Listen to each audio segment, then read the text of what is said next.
Bapak, Ibu, saudara-saudari sedharma, selamat pagi, salam dalam Dharma, Namo Buddhaya. Berbahagia sekali pada pagi hari ini kita bisa bertemu kembali, melakukan sebuah kebaikan di dalam kehidupan kita. Di tengah-tengah kesibukan, tetapi kita masih meluangkan waktu, paling tidak 1 minggu 1 kali gitu ya, kita melakukan kebaikan dan memberi makan rohani kita. Selama seminggu kan kita kasih makannya jasmani ya Bapak Ibu, tapi rohani kita biasanya jarang, dan kesempatan ini kita adalah kesempatan untuk memberi makan rohani kita. Bapak Ibu, saudara-saudara, pada pagi hari ini saya akan membawakan diskusi Dharma mengenai tentukan hidup kita dari pikiran. Kita pada saat ini terlahir sebagai manusia, dan ini adalah keberuntungan yang besar, karena Bapak Ibu tidak mudah lahir punya badan manusia. Tapi kadang-kadang orang tidak menghargai kelahirannya sebagai manusia. Kelahiran sebagai manusia, Bapak Ibu, ini merupakan sebuah karma baik yang sangat besar. Karena orang tidak akan, atau seseorang makhluk tidak akan lahir jadi manusia kalau karma baiknya itu kurang di kehidupan lampaunya. Oleh karena itu, kalau lahir jadi manusia ini merupakan tabungan yang sangat besar dari kehidupan lampau kita. Dalam Dhammapada 182, Sang Buddha bersabda, sungguh sulit untuk dapat terlahir sebagai manusia. Sungguh sulit untuk dapat bertahan hidup. Sungguh sulit untuk dapat mendengarkan Dharma. Sungguh jarang terjadi kelahiran para Buddha. Jadi di sana dikatakan bahwa sungguh sulit untuk terlahir jadi manusia, dan juga sulit untuk dapat mempertahankan hidup. Artinya kehidupan kita pasti ada masalah, pasti ada kesulitan. Tidak ada orang lahir tanpa masalah, gitu ya. Bahkan kalau ada bilang, Romo, bayi lahir kayaknya belum ada masalah. Ada juga dia masalah. Kalau nggak ada masalah, dia nyaman, dia nggak nangis. Kalau dia nangis, berarti dia ada masalah. Begitu ya. Kemudian, lalu bagaimana kita setelah jadi manusia? Karena kalau kita menjalankan kehidupan kita ini seperti biasa saja, ya siklusnya hanya menunggu. Lahir, jadi tua, sakit, meninggal, lahir lagi. Begitu, berulang-ulang seperti itu, Bapak Ibu. Kemudian yang kita pikirkan juga, apa yang ingin orang katakan pada saat kita di pemakaman, atau sedang dimakamkan, atau sedang dikremasi? Oh, engkau itu waktu hidup orangnya baik, ya.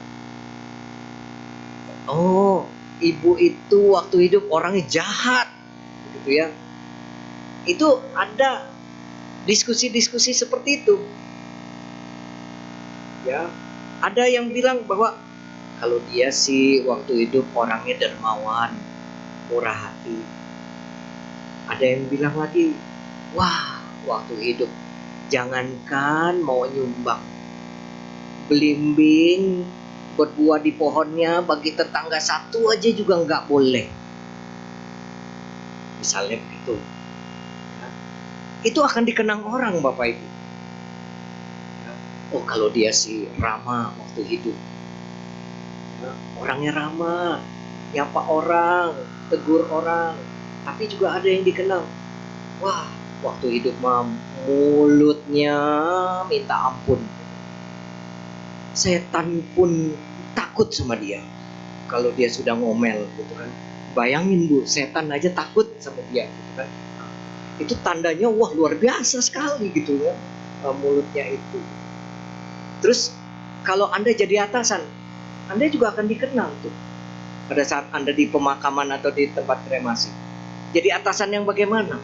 Oh, dia jadi atasan orangnya bijaksana, baik. Jadi pengurus orangnya baik, bijaksana.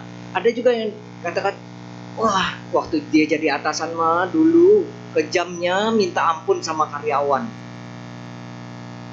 Bapak Ibu sekalian, ya, ada lagi yang kalau dia sih orangnya lucu, suka humoris ya, suka melucu. Jadi kalau ada dia rame, kalau nggak dia sepi, ya. Tapi ada juga yang kalau dia sih orangnya gampang tersinggung, cepat marah. Dia mau bercandain orang, tapi kalau dibercandain marah. Ah, itu juga dikenang orang, Pak. Gitu ya. Oh, waktu kerja dia orangnya jujur. Tapi bisa juga dikenang orang, orangnya kurang jujur, bawa duit arisan, bawa lari, ya, seperti itu. Bawa lari duit kantor, korupsi, itu akan dikenang orang. Ya. Kemudian apakah saat ini gitu ya, kita mau mengarahkan ke hal-hal yang seperti itu dalam hidup kita? Karena Bapak Ibu, baik atau buruk, kita menilai orang itu tidak bisa pada saat dia masih hidup, Pak. Kita mungkin menilai seseorang, oh dia baik, masih hidup, belum tentu tuh.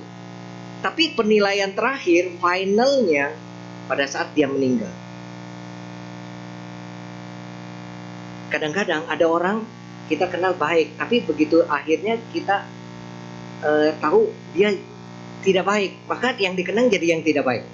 Tapi pada saat final itu udah terakhir orang menilai kita. Nah, jangan sampai terakhir itu orang menilai kita tidak baik. Bapak Ibu, saudara-saudara, mulai saat ini kita juga harus berpikir, apakah kita mengarahkan diri kita ke hal yang baik atau buruk? Mau gak mengurangi kekotoran batin atau tidak? Ya, atau malah menambah kekotoran batin? Dan mulai memperbaiki diri, tidak mengurangi atau tidak atau mengurangi sesuatu yang sifatnya keduniawian sedikit-sedikit.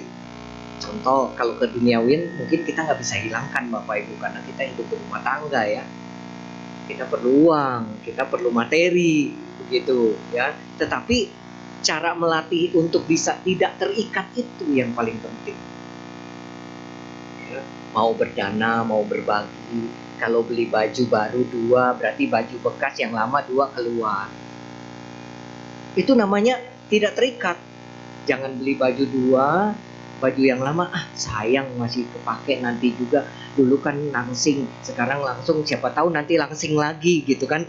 Seperti itu. Jadi akhirnya pakaian 3 lemari di rumah gitu. Itu terikatnya tinggi tuh kalau yang seperti itu, walaupun hal-hal yang sepele seperti itu. Bahkan ada yang sampai ngumpulin kaleng bekas di rumah. Itu saya ada cerita ke saya, waduh Pak, kalau mama saya kaleng bekas aja nggak boleh buang, begitu kan, nggak boleh di apa-apain gitu kan. Nah, seperti itu. Terus gimana? Jadi banyak. Wah, jadi banyak. Terakhir banyak tikus, banyak kecoa. Begitu. Bapak Ibu sekalian, inilah jika kita sudah memikirkan hal ini, kalau Ibu Bapak sudah memikirkan hal ini, berarti kita sudah memikirkan akhir dari hidup kita. Mau seperti apa? Mau orang kenang seperti apa? Dan pada saat kita sudah memikirkan hal itu, oh saya mau dikenang nih nanti jadi mama yang baik. Saya mau dikenang sama cucu-cucu saya jadi ama yang baik. Saya mau dikenang oleh cucu-cucu saya jadi aku engkong kungkung yang baik. Pokoknya kalau minta apa dikasih. Misalnya begitu ya, seperti itu. Kan biasa begitu. Anak minta sama papa mama nggak dikasih, dia minta sama amanya. Dikasih. Ama lebih sayang gitu ya, seperti itu. Nah, amanya nggak punya duit, Romo. Amanya nanti bilang papanya kasih. Nah, itu jadi dikasih. Ibu surinya itu perintahin papanya gitu ya. Bapak Ibu sekalian. Nah, berarti kita sudah ada tujuan. Jadi mulai sekarang tentukan tujuan diri kita dan bikin rencana. Bukan hanya saya mau dikenang sebagai apa gitu, orang yang baik. Saya mau dikenang sebagai orang yang bijaksana dan lain sebagainya. Tapi rencanakan. Bukan hanya keinginan, tapi direncanakan. Dibuat tracknya untuk bisa mencapai itu, Bapak Ibu. Ya. Jadi kalau orang mau minum, haus mau minum, bukan cuma mau Bapak Ibu, tapi harus bergerak, tangan bergerak, ambil gelas, tuang air, minum, baru hausnya hilang. Kalau saya haus mau minum, tapi tidak melakukan apapun, hausnya hilang nggak? Tidak akan.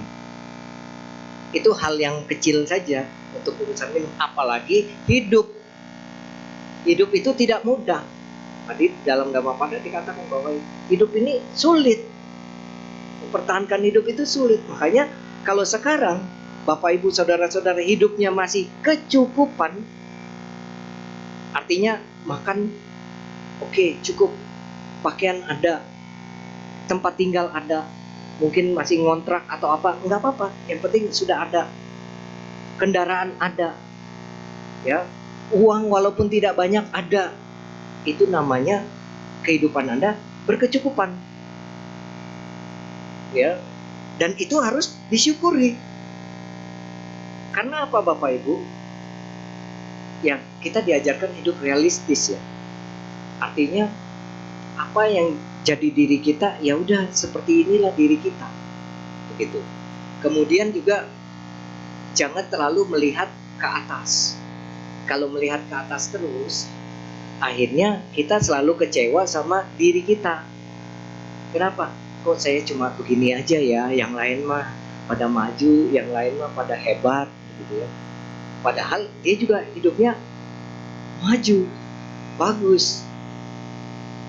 Dan jangan juga terlalu melihat ke bawah melulu. Artinya apa?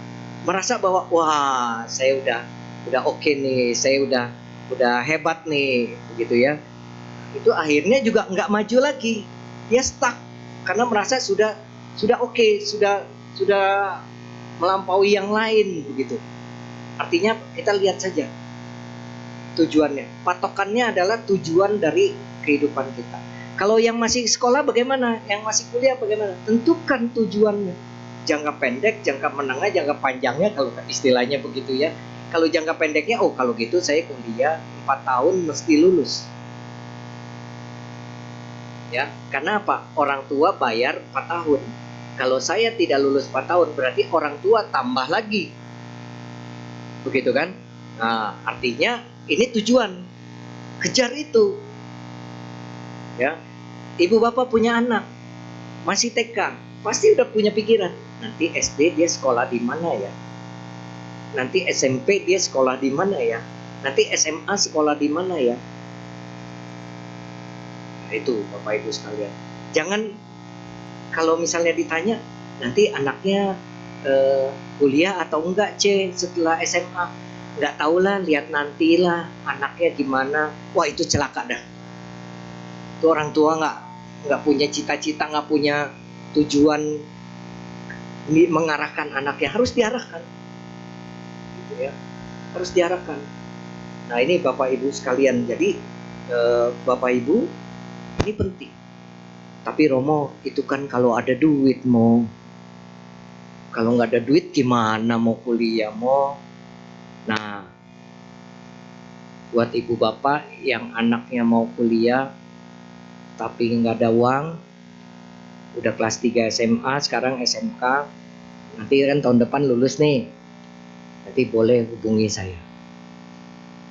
Ya, Nanti dimasukin program beasiswa sampai lulus gratis. Tapi kuliahnya di Tangerang. Ya, kuliahnya di Tangerang. Syaratnya apa, mau miskin? Ya tidak mampu dong ya. Kalau yang mampu ya bayarlah gitu ya. Kalau yang nggak mampu gitu ya, kalau yang benar-benar tidak mampu gitu ya. Seperti itu. Kemarin lumayan sudah ada sekitar 25 yang dibantu. Begitu ya. Mudah-mudahan tahun depan bisa ada lagi gitu ya. Buat yang tidak mampu, silakan. Orang tua harus punya cita-cita. Nggak mampu tapi anak harus sekolah. Anak harus punya pendidikan. Karena kedepannya penting gitu. Bapak Ibu sekalian, jika kita sudah memiliki keinginan atau tujuan, maka kita akan semakin mudah untuk mencapainya. Karena apa? Semua itu didasarkan dari pikiran kita dulu, tekad kita. Kalau orang tidak punya tujuan hidup, kerja capek, akhirnya pun dia tidak berpikir bahwa ini adalah keberhasilan dia. Contoh nih, ibu bapak menyekolahkan anak ya sampai kuliah, kerja setengah mati, capek untuk membiayai anak baik di dalam negeri maupun di luar negeri. Tapi nggak punya tujuan, yang pokoknya yang penting ya kuliah dibayar, apa dibayar. Akhirnya begitu selesai nggak merasakan apapun. Begitu ada orang tua yang begitu bekerja begitu keras, dia punya tujuan. Yang penting anak bisa sekolah, bisa jadi sarjana, lulus. Begitu dia wisuda, Bapak Ibu, itu bangganya minta ampun. Orang tua itu keberhasilan dia. Capeknya dia, capeknya orang tua, penderitaan orang tua itu hilang pada saat lihat anaknya wisuda. Maksudnya capek membiayai sekolahnya. Demikian juga ibu-ibu yang menjadi wanita. Pada saat hamil mungkin penderitaannya minta ampun, karena saya belum pernah hamil. Ya, ini karena melihat saja gitu ya, melihat dan dengar cerita. Ya, yang wanita muntah, nggak mau makan, sampai ada yang kurus karena susah makan, makan sedikit mual segala macam. Tapi ada juga yang makan dulu, ada juga tuh, gitu kan, yang makan terus gitu ya. Berat, pinggang pegel katanya, ya ini katanya ya, karena saya kan belum pernah ngalamin gitu ya. Pinggang pegel katanya ya, sampai ada yang bilang kalau bisa dititip tuh, saya titip, gitu ya, nanti pasang lagi gitu ya, seperti itu. Ternyata nggak bisa. Nah, pada saat mau melahirkan, misalnya normal, itu juga penderita. Sampai ada yang bilang, wah udah pokoknya udah lahir ini satu, cukup anak satu aja dah. Susah, setengah mati, sakit, nggak enak. Tapi begitu lahir satu, 3 anaknya kemudian. Katanya tadi nggak mau lagi gitu ya, ternyata tambah lagi, malah nambah 2 gitu ya, seperti itu. Nah ini, tapi begitu dia lihat, dia melahirkan begitu dengan penderitaan, begitu anaknya lahir, kemudian itu suster atau juru rawat itu kasih lihat anak, ya Bu, selamat ya Bu, ini anaknya sehat, laki-laki atau perempuan, semuanya bagus, sempurna, sakitnya hilang, makanya mau punya lagi. Gitu. Sakitnya hilang. Kenapa Bapak Ibu? Karena ibu punya tujuan. Saya harus bisa lahirkan anak ini dengan selamat. Pikiran. Bapak Ibu, yang paling penting adalah pikiran dan tekad kita. Dalam Dhammapada bab 1 ayat 1, Sang Buddha mengatakan, pikiran adalah pelopor dari segala sesuatu. Pikiran adalah pemimpin. Pikiran adalah pembentuk. Sungguh luar biasa pikiran membentuk hidup kita. Nah, Bapak Ibu, pikiran pembentuk tuh. Ya. Kita mau dibentuk seperti apa dari pikiran kita? Artinya ini dimulai dari bagaimana mindset Bapak Ibu, pikiran Bapak Ibu, saudara-saudara. Ya. Mau gak merubah hidup kita? Mau gak menjadi lebih baik? Mau gak lebih bahagia? Begitu. Ya. Kalau gitu Romo, ya sudahlah, karena saya sudah pensiunan, juga sudah tidak bekerja, semuanya sudah dengan anak, tergantung menantu, ya. Artinya apa? Mesti baik-baik sama anak dan menantu. Betul ini. Kalau kita masih produktif, anak masih tergantung kita rajanya. Tapi kalau kita sudah tergantung oleh anak dan kita masa tua sudah dijalani, anak semua yang mengurus kita, maka anak adalah pemimpinnya. Makanya baik-baik sama anak dan menantu. Benar ini Bapak Ibu. Kenapa? Biasanya makin tua makin gak akur. Suami istri tadinya akur, makin tua kok makin gak akur, Romo. Padahal udah kawin puluhan tahun. Kenapa? Udah gak ada duitnya. Ya, seperti itu. Nah, Bapak Ibu sekalian, kalau mau dikenang jadi mertua yang baik, maka baik-baik kepada menantu. Sikap yang baik, gitu ya. Kepada cucu juga, kepada anak juga, begitu. Makanya kita harus menyadari, kalau misalnya sampai ada anak begitu perhatian, begitu merawat orang tua, begitu sangat memperhatikan orang tua, itu adalah rasa syukur yang paling besar sebagai orang tua di masa tuanya loh Bu. Begitu. Ada anak ngirimin duit terus, tapi 2 tahun ibu bapak gak pernah didatengin, gak pernah bawa cucu datang, anaknya juga gak pernah datang, Sincia juga gak datang, alasan gak sempet lah, kerja bagaimana. Bayangin punya duit tapi hidup kesepian. Itu sama juga ibu dikirim ke panti jompo yang punya ibu sendiri pantinya. Artinya di rumah sendiri kan gitu kan. Nah, yang punya ibu sendiri. Akhirnya nanti bisa kejadian orang tua meninggal di rumah, anak tidak tahu. Nah ini makanya Bapak Ibu sekalian, ini penting nih gitu ya. Jadi kalau anak masih care, anak masih mau nanya apa, jangan galak-galak mulai sekarang. Kan mau dikenangnya mamanya baik ya, papanya baik ya. Jangan kalau anak nelepon apa, masih ingat sama orang tua, baru nelepon sekarang. Jangan, dia udah nelepon aja bagus, malah nelepon malah diomelin. Masih ingat sama orang tua sekarang, dasar anak gak berbakti gini, malah diomelin. Ya mendingan sekalian dia gak telepon. Kalau telepon ular cari penggebuk, soalnya diomelin gitu kan.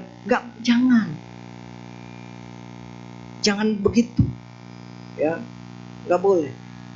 Kenapa? Ini ada yang cerita ke saya soalnya gitu. Romo sampein nanti kalau ceramah. Mudah-mudahan mama saya dengar katanya. Tapi bukan di Pluit ya. Tapi kalau ada yang begitu jangan ya. Kalau di sini, iya, jangan. Udah bagus gitu. Ya tanya gimana kabarmu gini-gini. Kapan sempet mau main ke sini, mau ke sini, nggak mau lihat mama, nggak mau lihat papa gitu kan. Mama juga kangen sama cucu. Dia akan akhirnya tergugah hatinya. Bukan dimaki-maki dengan harapan dimaki-maki dia takut dia datang gitu, bukan. Malah mundur, apalagi menantunya dengerin di speaker. Udah deh, jangan main ke sana, cari penyakit, ntar semua aja dimaki-maki gitu kan. Nah, seperti itu. Nah itu Bapak Ibu sekalian. Ya, jangan ya. 2 bulan lagi Sincia. Oh, cepet nih. 2 bulan lagi saya pasti diundang nih.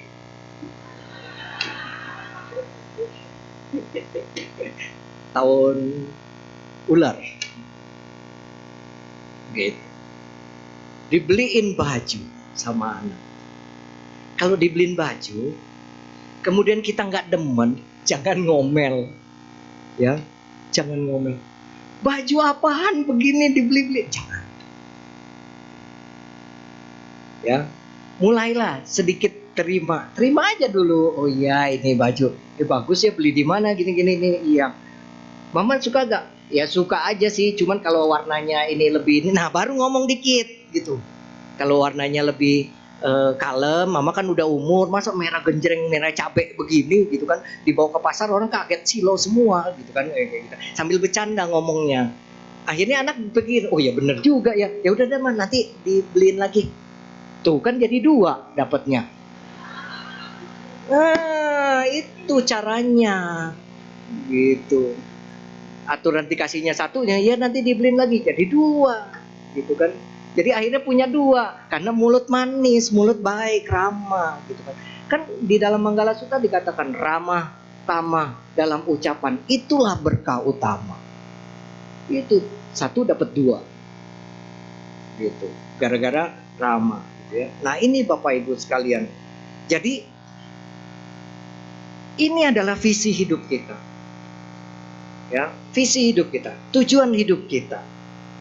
Karena masa depan kita, mau membentuk masa depan kita, maka gunakan pikiran kita untuk melihat apa yang kita inginkan. Bapak Ibu, Sang Buddha katakan di sini, pikiran membentuk hidup kita, membentuk kita. Pikiran adalah pembentuk. Pikiran ibu, saudara-saudara, itu membentuk fisik ibu, saudara-saudara. Percaya atau enggak? Saya buktikan. Orang yang hidupnya banyak pikiran, orang yang hidupnya beban pikirannya berat, membentuk fisiknya, mukanya kelihatan. Mukanya kelihatan. Kelihatan gimana ya? Kurang bagus, banyak pikiran. Lebih cepat tua. Itu lebih cepat kelihatannya kusut begitu. Itu pikiran langsung kelihatan. Makanya saya bisa tahu ini orang susah atau orang kaya dari mukanya. Karena itu membentuk pikiran, dari pikiran, dibentuk dari pikiran. Gitu. Ada orang tua, kemarin saya acara di mana ya? Saya lihat, cuci mobil, lagi cuci mobil. Karena hari Minggu kan mau ceramah, mobil seminggu hujan kering dekil gitu kan. Parkirnya di depan wihara, Romo Rudi mobilnya kayak truk gitu kan. Kalau nggak dicuci kan malu ya, seperti itu. Ya cuci mobil. Saya lihat ada satu, saya yakin umurnya sudah 70-an, om itu. Tapi mukanya itu memang kelihatan sudah tua. Rambutnya putih apa, tapi mukanya itu bagus. Artinya auranya bagus. Itu menunjukkan bahwa wah, orang ini pikirannya bagus. Maksudnya kehidupannya bagus gitu. Dalam hidupnya itu nggak banyak susah. Ya. Bapak Ibu mau skincare kayak gimana pun, kalau banyak utang kelihatan. Banyak pikiran. Percaya nggak? Iya, banyak pikiran. Nah, makanya Bapak Ibu sekalian, ini penting nih. Romo, tapi kan pasti ada aja masalah. Nah, betul ada aja masalah. Tetapi ada saatnya kita melepas pikulan yang membebani hidup kita. Udah jalankan saja, jangan dipikirkan. Gitu. Kayak orang tua biayain anak sekolah tadi setengah mati kan ya. Dia nggak pikirin, pokoknya ya kerja aja yang rajin, kumpulin uang, bayar kuliah, dijalanin saja. Tapi kalau dipikirin, aduh mau bayar kuliah nanti semester depan, padahal belum berjalan nih, tapi udah dipikirkan, jadi berat. Jadi berat, Pak. Ya sudah, jalankan saja. Apa yang ada, kita syukuri. Amin, tohut, kita sehat sekarang. Walaupun kehidupannya masih biasa saja, sederhana, nggak apa-apa. Sehat juga kekayaan. Ada orang kaya sekali, stadium 4. Traktir makan, yang ditraktir 5 macam sayur, macam-macam, ikan gurame, apa, seafood segala macam. Dia cuma sayur sama nasi. Padahal dia yang bayar, orang kaya. Dia tanya, kenapa cuman makannya begitu, Pak? Kalau saya makan yang kayak Romo, saya besok ICU. Kan? Terus coba, lebih happy mana? Uang cukup, tapi nggak terlalu kaya, tapi cukup dan sehat. Uangnya luar biasa, Bapak Ibu. Ya, di rekening biasa saja sudah M-man, belum deposito dan lain sebagainya, tapi stadium 4. Pilih mana? Pilih mana? Kalau pilih yang uangnya banyak tapi sehat. Itu dong, ya. Ya, seperti itu. Nah, Bapak Ibu, kalau sekarang kehidupan Bapak Ibu masih bagus, bersyukur. Omitofo. Ya, harus kita syukuri. Apalagi sama anak baik, sama menantu baik, cucu-cucu juga semuanya baik. Itu keberuntungan hidup Bapak Ibu. Ya, orang lain belum tentu punya. Nah, makanya Bapak Ibu sekalian, ini luar biasa pikiran ini membentuk kita. Makanya kita harus melihat bahwa kalau generasi Z sekarang, ini kalau saya lihat, misalnya contoh nih, mahasiswa, kan generasinya generasi Z sekarang, Gen Z. Itu kalau nggak bisa ujian, dikosongin saja. Kosong. Dikumpulin. Tanpa dosa. Tanpa merasa bersalah, kumpulin. Loh, sudah, setengah jam doang, sudah. Wah, soal saya terlalu mudah, saya bilang begitu. Ternyata kosong. Gitu. Kalau ditanya, ini kok kamu nggak isi? Nggak bisa, Pak. Selesai. Kalau kita dulu, Pak, kayaknya kalau belum ditarik-tarik itu kertas sama gurunya, kumpulkan ya, letakkan pensil ya, ayo jangan nulis lagi, ayo kumpulkan gitu. Masih tetap kita apa ya, kita berusaha isi. Ya, beda tuh mental.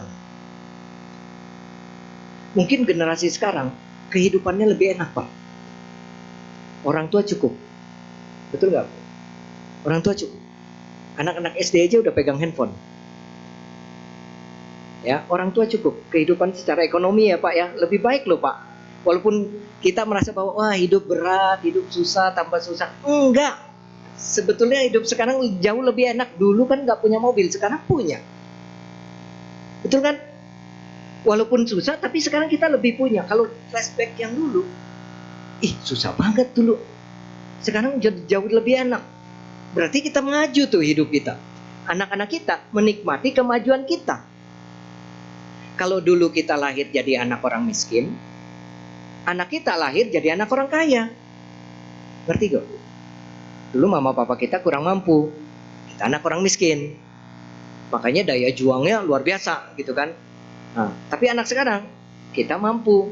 Anak lahir, anak orang kaya dia. Makanya gak beban. Nggak ada beban dia, nggak bisa, ya udah nggak bisa. Dulu kita, kalau sekarang nggak tahu ya, guru sekarang kalau ulangan, apakah ulangannya itu masih dipulangin ke anak, suruh tanda tangan orang tua atau enggak?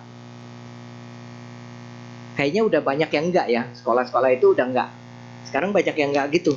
Kalau dulu bawa pulang, begitu lihat angka di bawah 6, ini udah setengah mati nih rasanya, pulang menuju ke alam neraka. Begitu. Karena apa? Siap-siap rotan. Gitu. Betul kan?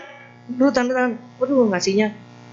Akhirnya kalau saya ditanya, mau dulu Romo juga pernah dapat jelek, dapat juga, namanya anak-anak lebih seneng main lah daripada belajar gitu kan. Nah, seperti itu.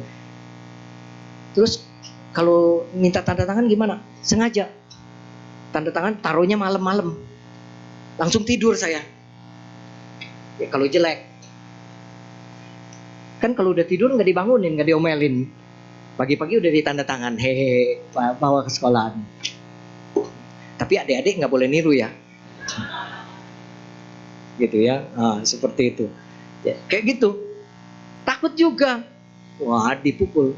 Tapi anak sekarang, orang tua nggak, sibuk orang tuanya, dan juga nggak ada tanda tangan orang tua ulangan itu. Jadi ya begitu. Nah makanya Bapak Ibu, kita harus melatih mereka. Apa yang jadi tujuan mereka? Misalnya anak, Pak aku mau beli sepeda, Pak aku mau beli ini. Itu kan tujuannya kan. Bentuk pikirannya, kalau mau beli sepeda, kamu harus kumpulkan uang dulu, tabung dulu, nanti ditambahin. Nah dia akhirnya ada tujuan tuh, kumpulin uang ada tujuannya, mau menciptakan sesuatu keinginan dia. Nah itu akan membentuk mental dia Bapak Ibu. Walaupun Bapak Ibu, ya dulu kan kita susah Romo, makanya kita minta apa-apa juga kita berjuang sendiri. Kalau sekarang kan jangan sampai anak kita kayak kita dulu, tapi jadi salah. Karena sekarang kita punya uang kan, kita nggak mau anak kita kayak kita dulu kan. Bener, memang pikirannya bener, supaya anak nggak susah. Tapi kalau segala sesuatu, hari ini minta, nanti sore ada, hari ini minta, besok ada. Sebetulnya kita mampu. Jangan. Saran saya. Kenapa? Kita harus bisa ciptakan pemikiran dia, usaha. Ada usaha. Walaupun nanti celengannya udah penuh, tabungannya udah penuh, nggak kebeli juga itu. Tapi bukan tujuannya, maksudnya supaya dari dia beli sendiri, bukan. Tapi ada perjuangan. Nah begitu dalam hidupnya Bapak Ibu sekalian ini. Jadi pikiran ini adalah penentu arah ya. Pikiran ini adalah penentu arah. Jadi apa yang membentuk diri kita dari pikiran kita, dan itu membentuk kualitas hidup Bapak saudara-saudara, membentuk value saudara-saudara ya. Kerja di kantor, kalau kita benar sendiri, yang lain nggak benar, kita yang nggak benar tuh Pak. Benar, kita jujur, yang lain nggak jujur tuh, kita yang nggak benar tuh Pak. Kenapa? Kita beda sendiri gitu kan. Tetapi ingat, kalau kita sebagai Buddhis, kita tahu mana yang benar, mana yang tidak benar, gitu kan ya. Artinya apa? Kalau kita sudah baik, jangan berubah tidak baik gara-gara lingkungan yang tidak baik. Makanya kenapa tuh agama Buddha lambangnya bunga teratai. Semua kan, kalau kita lihat Buddha Rupang, Kuan Im Rupang, pokoknya para dewa-dewi gitu ya, kebanyakan duduknya di bunga teratai. Padahal nggak muat. Bunga teratai segini gitu ya. Tapi wadahnya bunga teratai begitu. Karena itu bunga teratai itu lambang sesuatu yang bisa tumbuh indah, bisa tetap bagus di lumpur. Walaupun kehidupan kita ini banyak hal, dalam kehidupan kita, tetapi dia bisa tetap tumbuh dan tetap bagus dan tetap bersih. Lihat bunga teratai yang mekar, ada lumpurnya nggak? Nggak ada. Padahal dia tumbuh di lumpur. Begitu. Itu menandakan bahwa kita harus bisa mempertahankan integritas diri kita. Apa yang ada yang baik dari diri kita. Dan Bapak Ibu perlu ketahui, tidak semua yang baik dari diri kita itu dipandang baik oleh orang lain. Jangan berpikir bahwa kalau kita baik nanti orang lain pandang baik. Belum tentu. Belum tentu. Jadi jangan kecewa. Begitu. Bapak Ibu jadi pimpinan, pikirannya gini, wah nanti nih lewat tahun baru 2025 saya mau naikin gaji karyawan semua. Bagus pikirannya, bagus. Mau naikin gaji karyawan supaya karyawan hidupnya lebih sejahtera. Tapi begitu dinaikkan gajinya karyawan kita oleh pimpinan, begitu dinaikin gaji, kira-kira semua karyawan memuji gak? Puas gak? Belum tentu loh Bapak Ibu. Begitu dia lihat, wah denger nih, mau naik gaji, wah seneng deh. Begitu dia lihat rekeningnya, transferannya, ya naiknya cuma nopek. Jadi Bapak Ibu, pikirkan ini. Tujuan hidup kita bukan untuk memuaskan orang lain. Kalau tujuan kita untuk memuaskan orang lain, ibu bapak kecewa. Karena ternyata orang tidak memiliki rasa puas. Yang penting apa? Yang penting bapak ibu udah ada di tracknya. Oh ini saya menolong, nggak peduli nanti penilaiannya bagaimana, saya sudah membantu, sudah. Kenapa? Karma baik kan tetap kesana. Dan itu dari pikiran. Betul. Jadi begitu nanti yang ditolong orangnya juga tidak tahu terima kasih, gitu ya. Ibu bapak nggak menyesal. Nggak ada keluar dari mulut kita, kalau dulu nggak ditolong saya mah udah jadi gelandangan di jalan, gitu kan? Nggak ada pembicaraan gitu. Kenapa? Ya tadi kita melakukan sesuatu itu memang menjadi tujuan kita. Dan kalau sudah jadi tujuan kita, jangan menyesal. Jangan disesali. Kenapa? Itu kemauan kita. Waktu pacaran Romo, dulu emang mama sama papa gak setuju, tapi saya udah terlanjur cintrong. Ya, akhirnya menikah. Tapi setelah menikah saya baru tahu dia ternyata begitu. Akhirnya ya rumah tangga saya berantakan. Saya nyesel dulu gak dengerin nasihat papa mama. Jangan nyesel.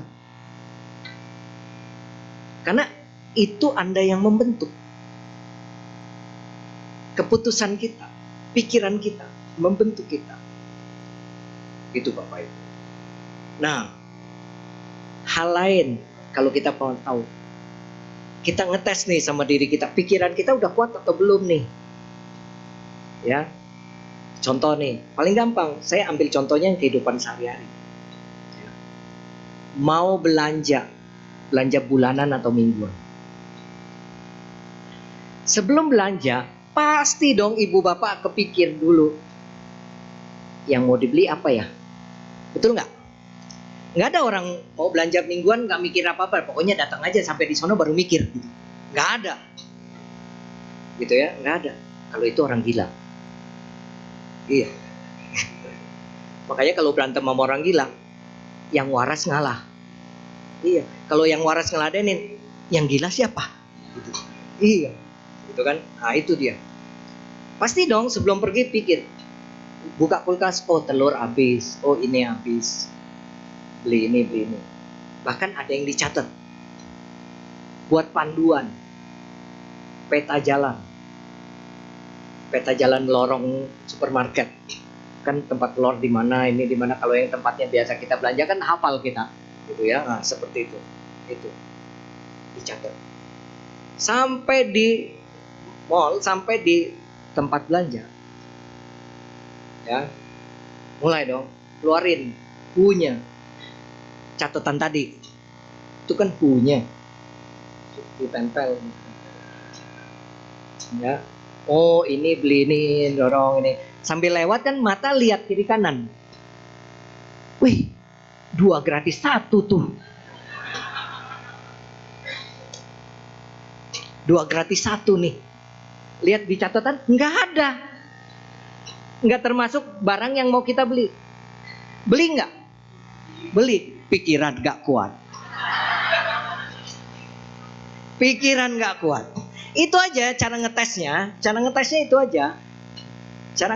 aja. Pikiran nggak kuat. Iya. Pikiran. Gampang, nggak usah perlu meditasi gitu ya, nggak usah ngetes pikiran gitu aja Pak, gampang caranya. Ya, pikiran nggak kuat. Kalau orang yang gampang begitu, pasti gampang dipengaruhi. Pasti. Anaknya bilang, "Ma, beli ini aja, ini lebih bagus, gini. Iya ya. Akhirnya nggak jadi tuh beli yang sesuai dan berubah. Pikiran nggak kuat. Nah, mulai setelah dengar ceramah saya ini, kita harus latih pikiran. Kita harus latih pikiran kita lebih kuat. Oh, enggak, itu belum perlu, enggak perlu, gitu ya. 2 gratis 1, memang, gitu ya. Perlunya apa, belinya apa, akhirnya. Nah, terakhir itu dia. Karena pikiran itu membentuk kita, Pak. Seperti contohnya terakhir, Anda mencari satu kata dari aplikasi pencari. Saya nggak sebutin judul. Dari aplikasi pencari, ketik misalnya handphone, enter, maka yang keluar apa? Semuanya tentang handphone. Betul Bapak Ibu? Nggak ada yang keluar panci, nggak ada. Di aplikasi pencari itu nggak ada. Begitu Anda ketik handphone, enter, maka keluar semua handphone. Ada nama tokonya, ada gambar handphonenya dan lain sebagainya, ada jenisnya, mereknya, itu keluar semua. Harganya, betul ya? Demikian juga Bapak Ibu pikiran kita. Jadi begitu pikiran kita apa, itu yang sebetulnya sedang kita akan arahkan fisik kita ke sana. Bukan pikiran kita ini, tapi fisik kita ke sana. Tadi seperti halnya belanja. Nah itu melatih pikiran kita, membentuk kita. Dan kalau Bapak Ibu mungkin flashback dulu, belum punya ini, belum punya itu. Kenapa sekarang bisa punya ini, punya itu? Coba pikirkan. Karena dulu Bapak Ibu punya tekad mengarahkan pikiran kita dan fokus mau punya ini, mau punya ini. Karena pikiran kita mengarahkan fokus, maka tujuan kita itu jadi lebih mudah dicapai. Dan fisiknya akhirnya mencapai itu. Kita akhirnya punya. Begitu Bapak Ibu. Nah, baik. Bapak Ibu Sedharma, sekarang coba kita tes. Bapak Ibu lihat ke depan altar nih, di belakang saya, ya. Coba ingat, kira-kira ada berapa barang yang warnanya merah, hijau atau kuning. 5 detik kemudian pejamkan mata. Merem. Kalau udah lihat 5 detik, lihat yang warna merah, hijau, kuning. Merem. Oke.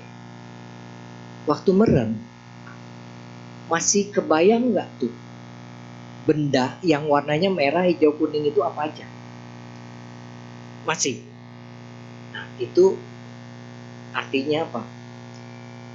Kenapa Bapak Ibu masih bisa ingat? Kenapa Bapak Ibu masih bisa ingat? Kok ada benda warnanya kuning? Oh, yang warnanya kuning, yang warnanya merah itu bunga, kuning juga bunga, kemudian yang warnanya hijau itu batang pohonnya apa? Kenapa Ibu bisa ingat itu, Bapak bisa ingat itu? Karena saya arahkan pikiran Bapak Ibu. Coba lihat ke depan altar sini, lihat, perhatikan yang warna merah, kuning, hijau. Itu saya fokusin pikiran Bapak Ibu. Hanya 3 itu yang Bapak Ibu perhatikan, merah, kuning, hijau. Makanya begitu saya suruh merem, masih ingat gak? Masih ingat. Karena apa? Ibu Bapak mengarahkan pikiran itu. Sehingga fisik Ibu Bapak, mata, fisik, indera kita masih ingat itu, memegang itu. Makanya pikiran itu membentuk fisik kita. Gitu Bapak Ibu. Coba kalau saya nggak arahkan, tiba-tiba ibu bapak merem di depan altar, apa aja yang warna kuning merah. Apaan ya warna kuning merah? Padahal ibu bapak lihat saya pasti lihat altar kan. Tapi karena bapak ibu nggak fokus, nggak ingat.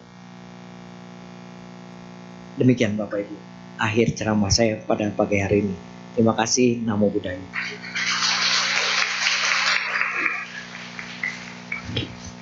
Terima kasih Romo atas ceramah dan penesanannya. Dan kita akan memasuki sesi tanya jawab.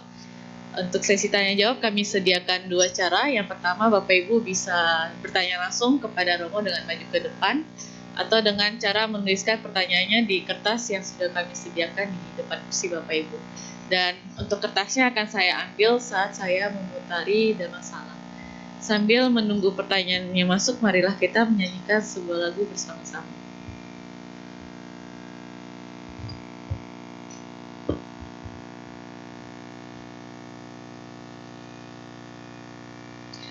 Marilah kita buka lagi buku tuntunan kebaktiannya. Kita buka halaman 100. Kita nyanyikan bersama lagu yang berjudul Jangan Pernah Ucapkan.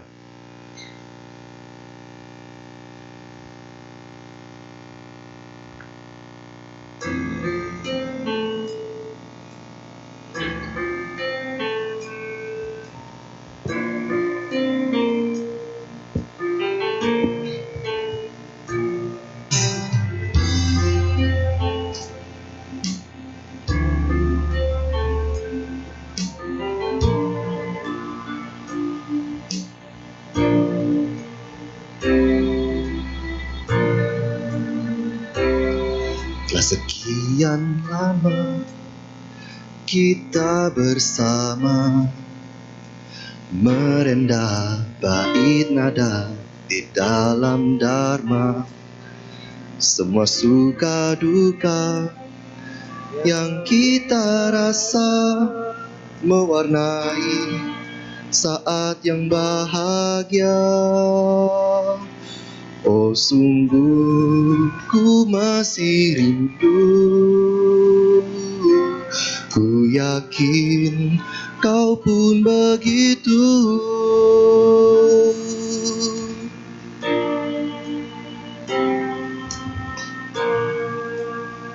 Jangan pernah ucapkan kata berpisah, karena itu hanya sementara. Kita selalu melakukan bersama kidungnya di alam semesta. Simpan tangismu, tersenyumlah selalu. Kau sahabatku, motivasiku. Jangan ucapkan kita akan berpisah, karena semua itu sementara.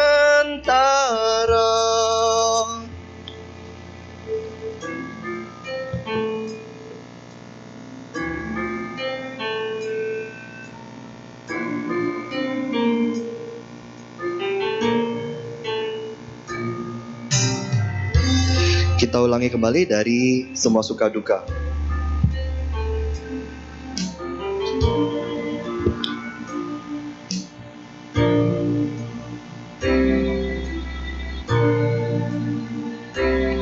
Semua suka duka yang kita rasa mewarnai saat yang bahagia. Oh sungguh ku masih rindu, ku yakin kau pun begitu.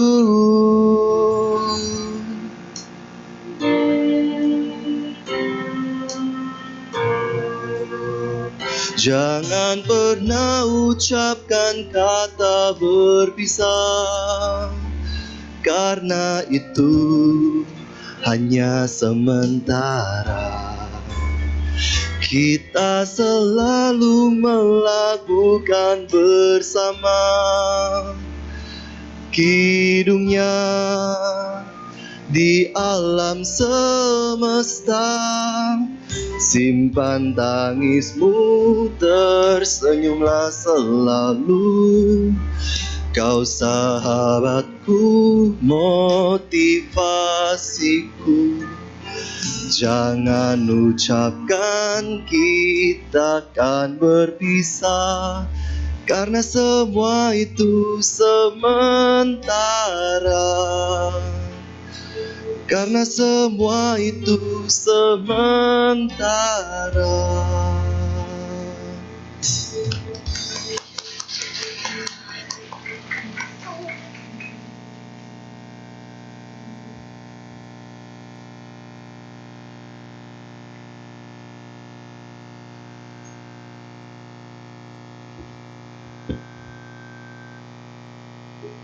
Baiklah, kita masuk ke sesi tanya jawab. Saya buka, apakah ada Bapak Ibu yang ingin bertanya langsung kepada Romo? Saya persilakan. Bisa tunjuk tangan mungkin. Oke, jika tidak ada, kita lanjut ke sesi yang pertanyaan dari kertas. Silakan Romo. Baik, makasih. Saya ada 5 pertanyaan. Yang pertama, bagaimana cara melatih pikiran agar kuat tapi untuk anak 10 tahun? Nah, begini Bapak Ibu. Kalau untuk anak-anak, cara melatih pikirannya ini memang ada beberapa wihara yang sudah melakukan pelatihan mindfulness. Gitu ya, mindfulness. Jadi dilatih pikirannya gitu ya. Memang tidak semua anak tertarik untuk hal-hal yang sifatnya spiritual. Misalnya contoh, diikut sertakan latihan meditasi. Nggak semua anak tertarik. Apalagi sekarang lagi mau liburan ya. Liburan Natal Tahun Baru itu banyak wihara yang mengadakan pabaja atau silani untuk mengisi liburan. Nggak semua anak mau. Ya. Apalagi dia tahu dibotakin. Gitu ya, dibotakin gitu ya, segala macam. Nah, nggak semua anak mau. Tetapi kalau yang mau, otomatis dia akan dilatih meditasi. Itu pun untuk melatih pikiran supaya lebih kuat. Tetapi kalau untuk anak-anak yang memang biasa gitu ya dalam kehidupan sehari-hari, yang pertama kita buat schedule di dalam keseharian dia. Misalnya beresin buku jam berapa, kemudian belajar jam berapa, segala macam. Nah, itu dilatih itu tuh untuk mendisiplinkan. Jadi pikirannya, walaupun dia lagi main, alam bawah sadarnya itu, pikirannya itu tetap fokus ke waktu. Oh, ini mesti beresin buku. Begitu. Dan ini juga ada pertanyaan tadi, bentar ya, saya sempat baca.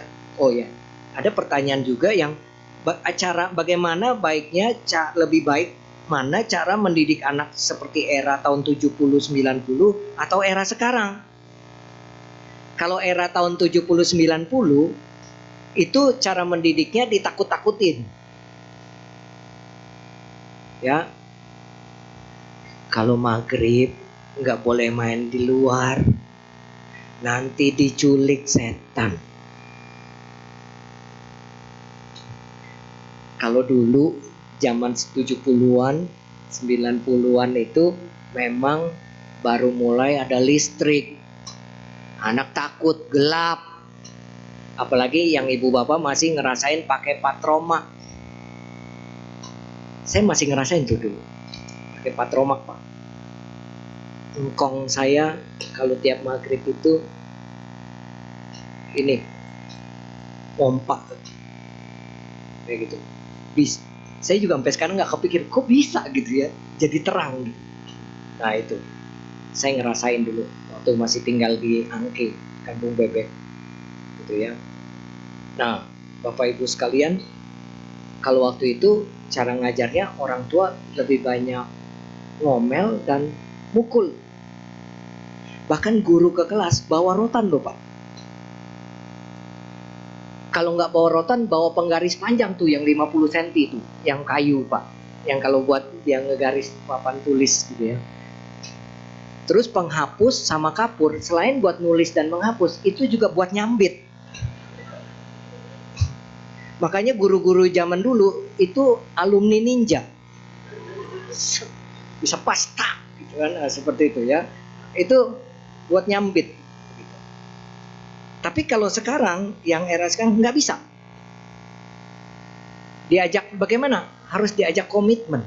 Nah, ini jadi menjawab dua nih saya nanti. Diajak komitmen. Tadi schedule dibuat, diajak komitmen. Contoh nih misalnya, dia minta dibeliin handphone. Susah juga Pak, anak sekarang. Kalau nggak ada handphone, kita juga susah komunikasinya, ya kan? Kalau dia pegang handphone, gadget, akhirnya jadi ketagihan, kecanduan, begitu kan? Seperti itu.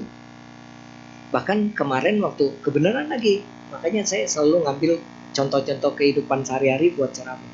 Waktu cuci mobil kemarin, saya di belakang, orang itu duduk di depan saya, dia sama anaknya berdua. Papanya kasih nasihat, kalau jadi orang tuh hidup begini gini. Saya dengerin aja di rumah. Oh, bagus juga nih papanya bisa penceramah nih, gitu kan? Seperti itu, dia nasihatin anaknya cewek. Anaknya yang cewek sambil iya, tapi sambil main game. Ya. Saya dalam hati, anak sekarang tuh hebat loh. Dia bisa dua fokus. Yang satu dengerin bapaknya nasihatin, yang satu fokus main game. Tapi mulut iya.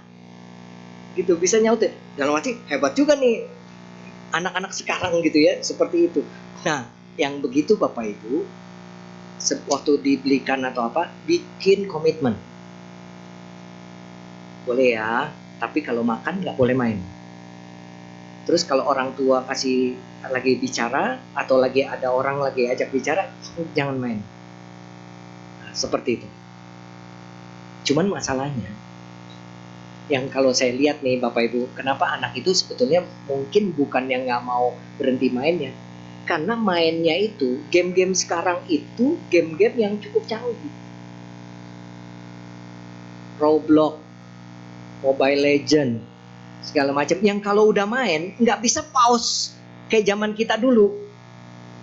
Ingat gak Bapak Ibu kalau dulu main game buat kan bisa pause ya Pak ya, kalau kita ya, kalau dipanggil pause gitu, udah ditinggal nanti kita lanjutin lagi gitu kan. Kalau zaman sekarang nggak bisa pause gamenya, dia harus selesaikan gitu kan, dia harus selesaikan. Nah itulah yang akhirnya kalau saya perhatikan software game sekarang itu begitu,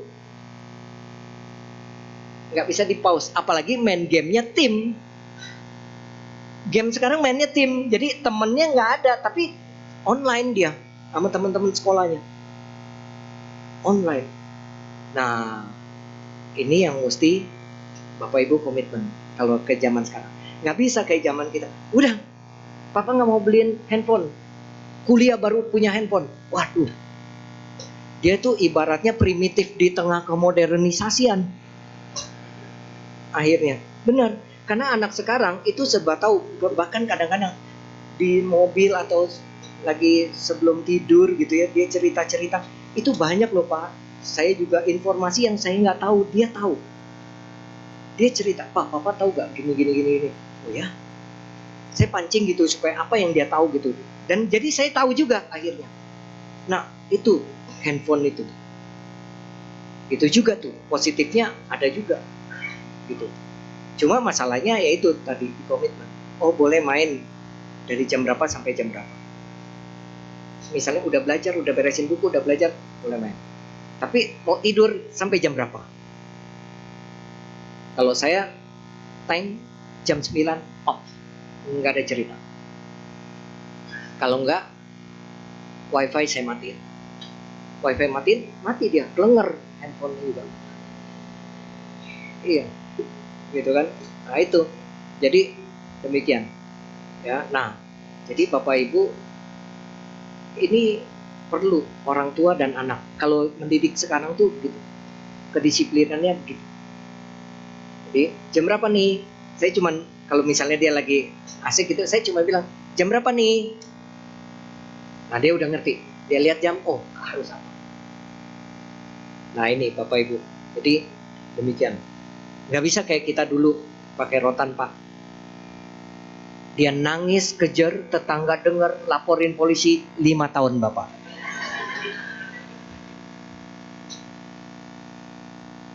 Benar, karena sekarang ada undang-undang perlindungan anak.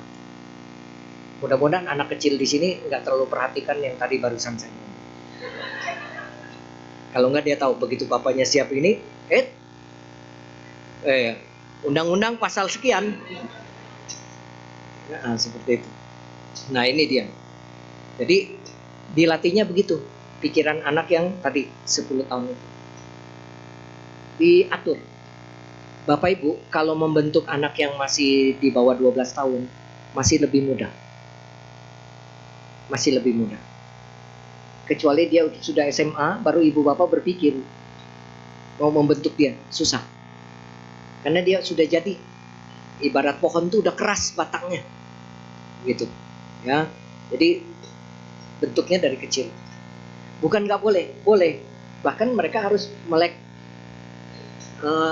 informasi gitu kan pada saat ini. Mereka kadang-kadang ada tugas apa kita nggak bisa jawab, mereka lihat cari di handphone, oh ini ketemu jawabannya. Nah, seperti itu memudahkan orang tua juga sebetulnya. Nah ini Bapak Ibu sekalian. Jadi demikian. Kemudian juga tadi dilatih pikirannya yang anak-anak yang masih SD itu dengan fokus. Jadi kalau bikin PR, bikin apa, selesaikan dulu. Jadi nggak ada cerita, handphone bunyi, temennya telepon atau apa diangkat, nggak ada cerita. Gitu. Kalau saya juga begitu. Kalau lagi makan apa, temennya telepon, ngajak main game atau apa, nggak boleh. Supaya apa? Disiplin, fokus. Gitu. Jadi kalau dia lagi main game, misalnya saya pulang gitu ya, mungkin ada ceramah malam pulang, sudah, saya cuma cek dong, udah beresin buku, udah ini, sudah. Tapi tetap kontrol ya Bapak Ibu. Maksudnya jangan dipikir, ini saya udah bikinin jadwal, kamu mesti ikutin ya. Udah dilepas gitu, nggak bisa. Sama karyawan juga begitu Pak. Iya, tetap harus ada controlling. Itu kan ilmu manajemen, gitu ya. Tetap pengawasan tetap ada. Kemarin juga demikian ada. Dia bilang, Pak boleh nggak ikut lomba Mobile Legend? Daftarnya gratis. Kalau menang 1,5 juta hadiahnya. Wah, sama siapa kamu? Sama teman-teman sekelas timnya. Terus saya cari informasi. Lombanya di mana apa? Rupanya lombanya umum. Dari anak SD, SMP, SMA, kuliah yang enggak kuliah. Terus saya tanya sama panitia, timnya udah berapa? Yang daftar online saja Pak sudah 55. Itu yang online, yang belum online masih ada puluhan lagi. Saya bilang anak saya, nggak usah ikut, nggak menang. Kenapa? Mereka baru belajar tim. Sedangkan yang lomba itu timnya terlalu besar dan mereka sudah pasti mahir, gitu kan?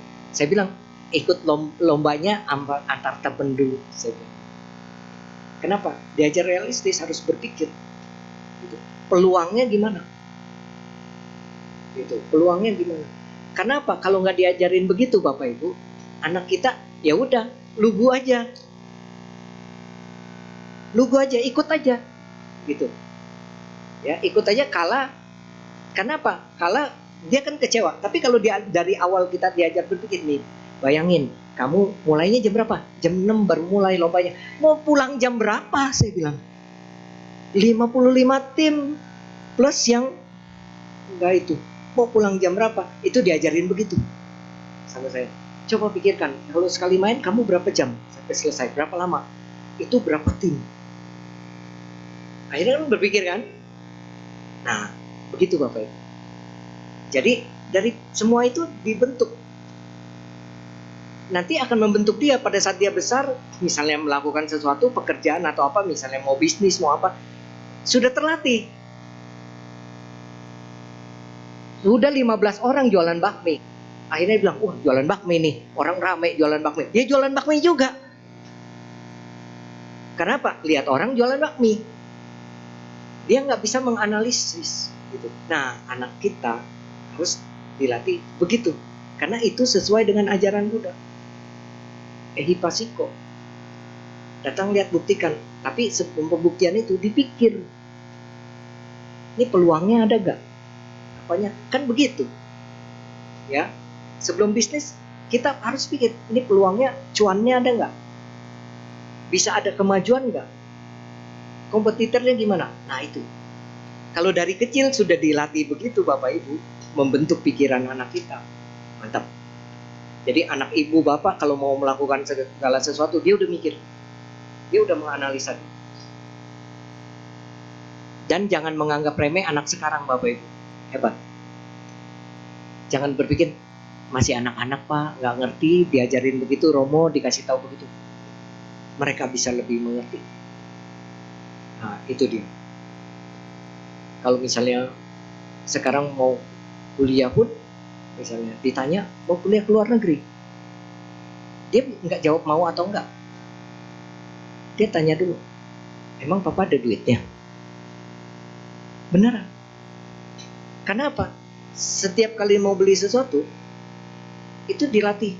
Saya pikirkan dulu, ini perlu atau kemauan. Terus kita ada dananya nggak? Jangan memaksakan diri karena melihat orang lain. Nah begitu. Akhirnya dia jawab gitu, dalam hati saya, wah udah mirip saya nih. Gitu. Karena apa? Ya artinya berhasil kan membentuk dia. Jadi kalau mau melakukan sesuatu, dia bisa berpikir realistis. Jangan sampai gaji masih 4 juta, 5 juta, ya, kredit mobil Foxy. Kalau Alphard mah kegedean dah ya. Akhirnya makan Indomie terus tiap hari buat ngirit gitu ya, tipes deh. Baik, terus bagaimana kombinasi yang baik cara didik anak dengan metode dulu dan sekarang tadi ya Pak. Jadi tetap kita tegas, tapi jangan tegas menjaga jarak. Orang tua tuh kadang-kadang begitu Pak, yang jadi orang tua nih ya, terutama papa ya, supaya berwibawa gitu. Jarang bercanda sama anak, jarang main sama anak, karena kalau deket ntar kurang ajar. Enggak Pak, tergantung. Ada waktunya kita deket dan ada waktunya kita strict gitu. Ada waktunya kita harus tegas. Nah itu Bapak Ibu sekalian. Selanjutnya, Romo izin nanya, saya di umur 25 masih tidak tahu tujuan hidup saya apa. Celaka ini. Udah jigo loh. Kecuali untuk membuat orang tua bangga dan senang, tapi tidak ada untuk diri sendiri. Bagus.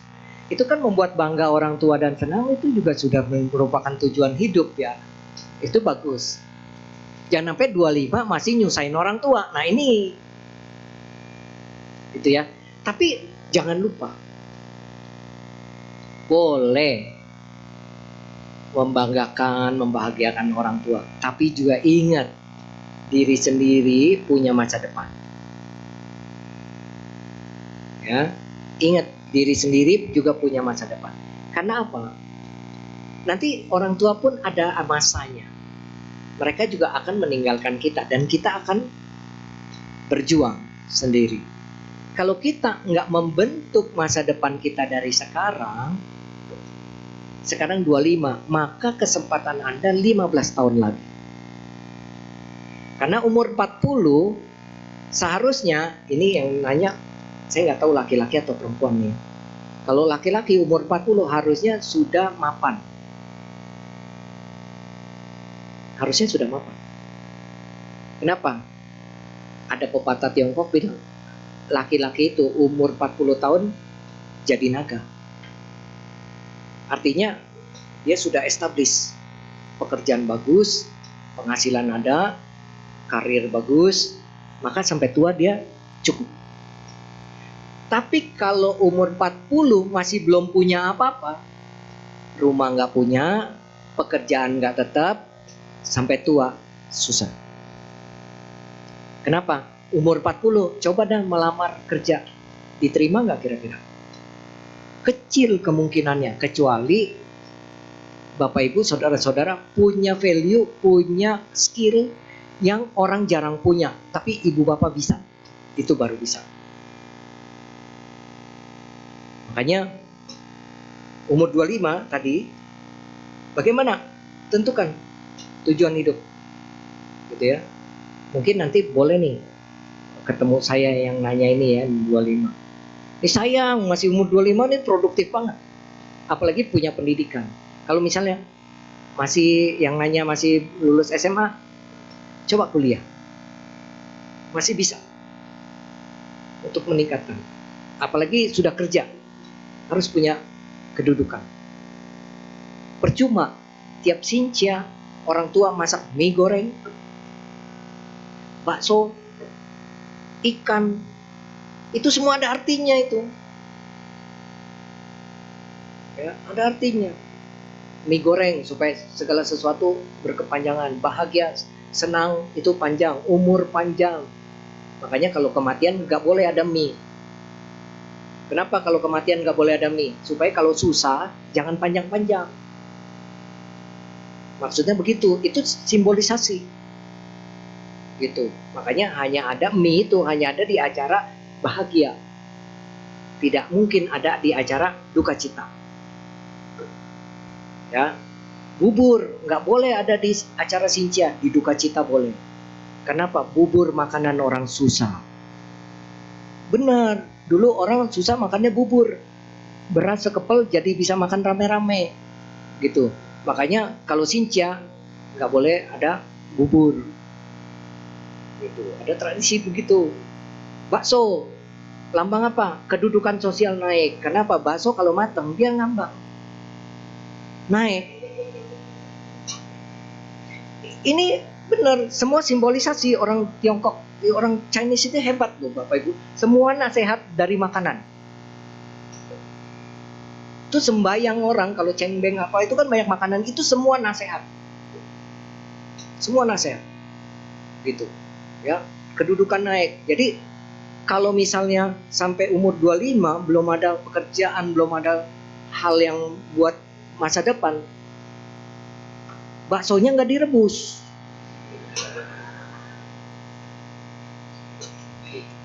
Sincia banyak-banyak makan bakso. Gitu ya. Nah, seperti itu. Ayam, bebek, babi, lambang apa? Keturunan. Ayam, kenapa? Kalau sincia selalu ada ayam. Mama masak ayam, Pak Camke atau apa segala macam. Itu menandakan anak nurut sama orang tua semuanya. Coba induk ayam jalan kemana, semuanya ikutin. Bebek juga, mamanya jalan kemana, anaknya ngikutin semua di belakang. Mamanya ketemu makanan cuma bunyi kuk kuk kuk kuk, anaknya semua lari, dipanggil. Itu tandanya apa? Anak taat sama orang tua. Itu nasihat semua. Ikan itu lambang rezeki. Asalkan itu kan ada nyenien yui gitu ya. Gitu ya. Nah, itu lambang banyak hoki, banyak rezeki. Gitu. Nah, itu. Makanya boleh nih yang umur ini nanti boleh ketemu saya di bawah. Kita ngobrol-ngobrol aja. Ya, kita ngobrol-ngobrol aja supaya Pak ada motivasi gitu. Meskipun ada, pasti ada tujuannya. Umur 25. Nah, ini enggak, pertanyaannya kan enggak jelas juga. Apa udah punya pacar atau belum? Gitu kan. Kalau udah punya pacar berarti kan ada tujuannya. Nanti orang harus dilamar. Harus dinikahi. Berarti Anda harus siap secara finansial. Nah, itu tujuannya. Bentuk dari pikiran. Arahkan. Gitu. Nah, ini ya. Jadi harus untuk diri sendiri harus. Ya, bagaimana orang tua bisa bahagia kalau lihat anaknya nggak sukses? Betul nggak?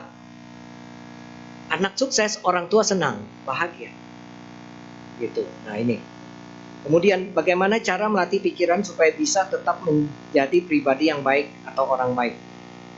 Tadi tekad, terus jangan, saya ngambilnya begini dalam hidup. Sama, nggak semua orang juga suka sama saya gitu ya, nggak semua orang memuji atau apa, mencela ada juga. Tapi saya prinsipnya begini,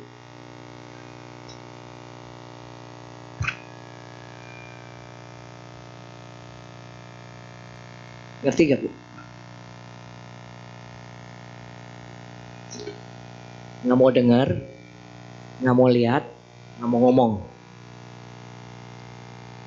Ya, kalau nggak mau dengar, jangan dengerin omongan orang. Hidup jalan aja. Kalau Bapak Ibu punya tujuan hidup bagus, capai itu. Omongan orang mah belum tentu memajukan kita, bisa menjatuhkan kita. Ada satu cerita, kodok nyemplung di sumur. Terus dia lagi lompat-lompat nih kodok, ada sumur tua, dia jatuh di situ di sumur. Tuh beberapa kodok. Terus kodok-kodok yang lain lihat teman-teman yang jatuh di sumur, wah kasihan gitu ya, pada ngomong, ini cerita versi saya gitu ya. Kasihan nyemplung ini, yang di dalam sumur berusaha naik. Udah hampir 2 jam nggak ada yang berhasil naik. Teman-temannya akhirnya bilang begini, udah di sumur aja, udah jangan kemana-mana, udah nggak bisa ya, katanya, udah nggak bisa naik lagi dah. Gitu. Tapi ada satu kodok yang teman-teman udah teriakin, udah jangan capek, udah nanti malah mati gini-gini. Dia tetap berusaha lompat, akhirnya dia bisa sampai di atas. Begitu sampai di atas, teman-temannya kaget, tepuk tangan gitu. Tapi dia cuek aja. Kenapa tuh kodok bisa berhasil? Soalnya kodoknya tuli.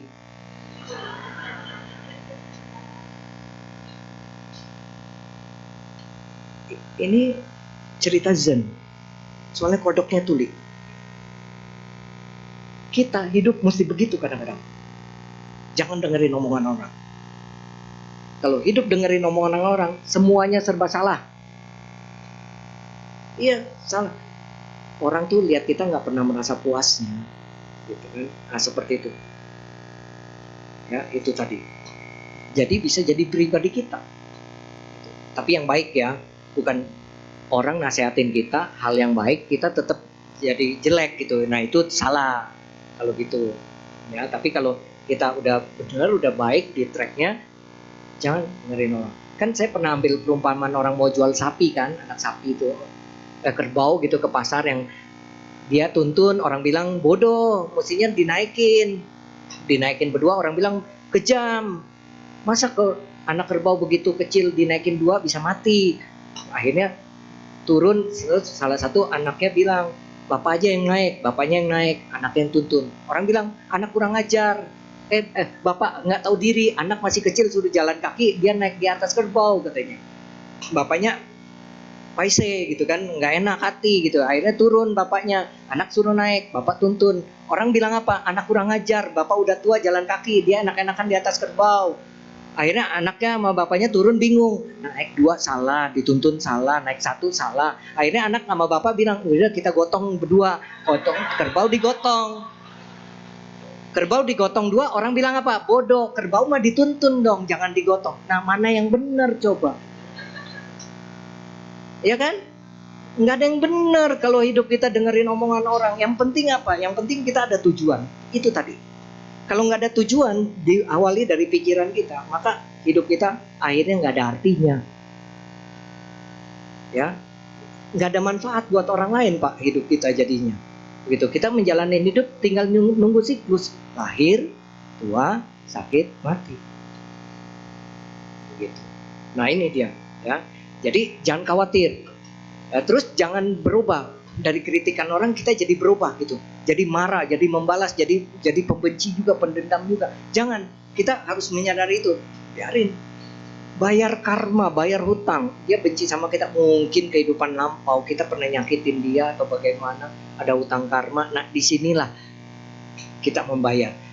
Karena kalau kita tidak membalas, tidak apa, putus sampai di situ, putus sudah, lunas. Nanti dia yang akan terima karma dia lagi gitu, entah itu dari mana akibatnya. Seperti itu. Terakhir, apakah Asura, Naga, Gandaba termasuk makhluk dewa?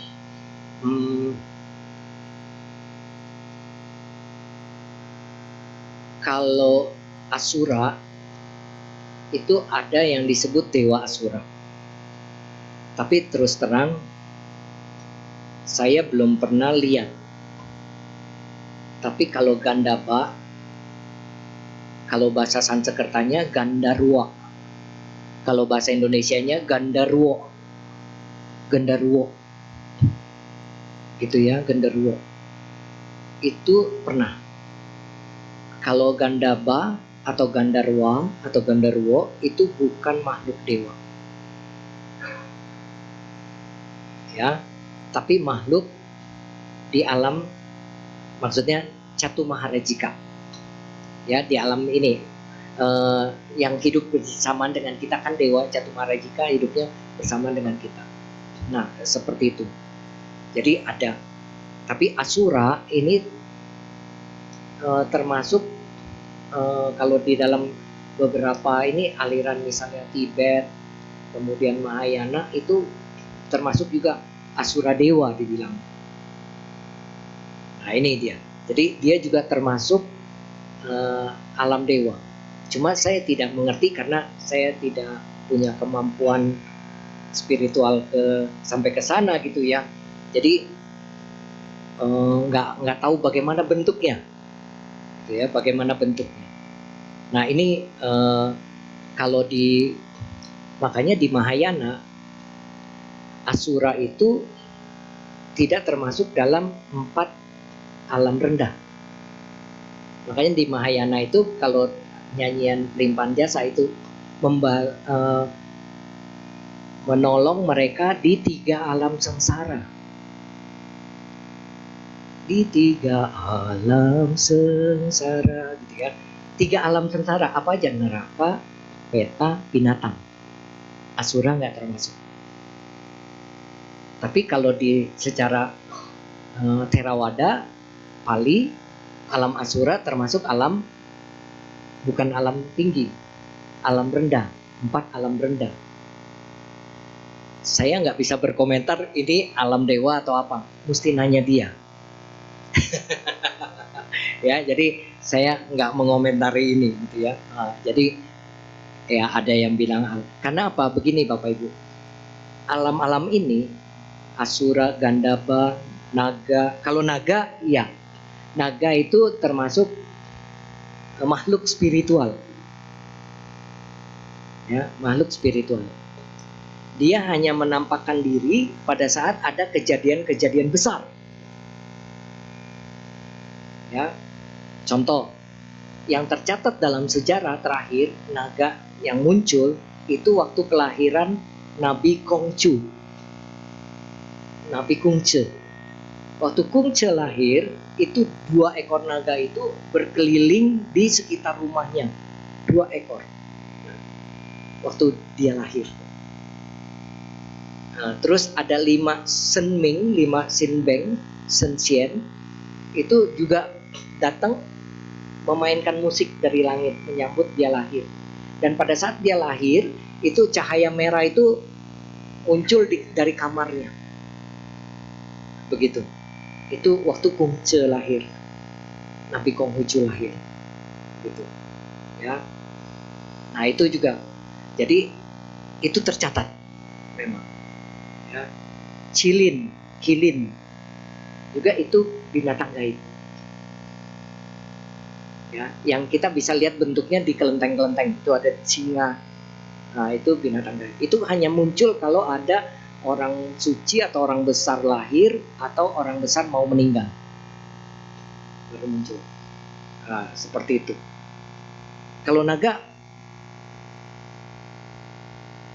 juga sama, dia bentuknya tapi bukan kayak naga di kelenteng ada kakinya begitu ya. Yang dari pengalaman itu cuma besar, kepalanya pakai mahkota, melibat pohon bodi. Waktu itu acara Katina di bukan Katina, upacara Patidana di kampus saya. Itu pas saya lihat, terus saya tanya sebelah saya, kebetulan teman saya ini memang indigonya 100%. Kalau saya pikir, wah saya lagi halusinasi nih, gitu ya. Saya tanya dia, betul nggak itu ya? Betul. Bentuknya seperti ini, betul. Wah, udah terkonfirmasi berarti. Terus saya bilang, apa tinggal di pohon bodi ini? Enggak, dia cuma lewat, dengar ada acara, dengar baca parita Limpahan Jasa, dia turun mendengarkan. Nah itu sekali. Tapi bentuknya memang nggak ada kakinya Pak. Kayak ular besar. Mungkin badannya itu segede meja ini. besar. Nah itu, kalau itu termasuk makhluk gaib istilahnya yang nggak bisa kita lihat. Nah, itu dia. Dan naga ini memang bukan hanya diakui oleh umat Buddha saja, tetapi oleh hampir semua keyakinan gitu ya. Ya kecuali agama-agama yang dari Timur Tengah gitu ya asalnya. Nah, seperti itu. Nah ini, bahkan agama Buddha sangat jelas. Di Parita ada Etawata ya. Akasata Jagumata Dewa Naga Mahidika. Begitu. Berarti dia termasuk dewa. Tapi dalam Parita kita selain disebut dewa juga ada Sabe Buta. Gitu ya. Buta artinya buto. Kalau bahasa Jawa buto itu makhluk-makhluk ya alam rendah. Nah, itu kita doakan juga. Kayak gitu. Itu jawaban yang bisa saya jawab. Terima kasih. Jawabannya pertanyaannya sudah selesai. Selamat pagi.